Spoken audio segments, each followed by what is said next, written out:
ठीक नहीं तेरा बहाना, तेरा बहाना, तेरा बहाना।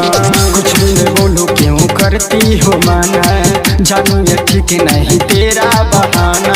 बकर बकर बोलती हो, लबर सबर करती हो, तेरा ठीक नहीं है धंधा। ऐसा कुछ भी नहीं है जानू, ए जानू ठंडा लागता, ला दो ना मेरे लिए अंडा। ए जानू ठंडा लागता, ला दो ना मेरे लिए अंडा। ए जानू ठंडा लागता, ला दो ना मेरे लिए अंडा। ए जानू ठंडा लागता, ला दो ना मेरे लिए अंडा। वीडियो कॉलिंग पर देती हो स्माइल, चेंज करती हो व्हाट्सएप का प्रोफाइल। अच्छा बाबू।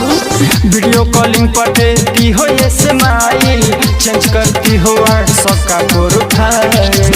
इससे पहले बेटर था हम बंदा। कुछ भी बोलते हो। ए जानू ठंडा लागता, ला दो ना मेरे लिए अंडा। ए जानू ठंडा लागता, ला दो ना मेरे लिए अंडा। ए जानू ठंडा लागता, ला दो ना मेरे लिए अंडा। माय रिकॉर्डिंग स्टूडियो दिल्ली। घूमने तुम पार्क में जाती हो रोजाना, डीजे पर सुनती हो केशव का गाना। अच्छा जी, ये तुम जानती नहीं थी।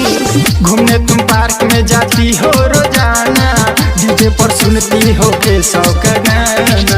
मेरा बिजनेस तुम कर दी हो मंदा। ऐसे ही बदनाम करोगे? बोलो। ए जानू ठंडा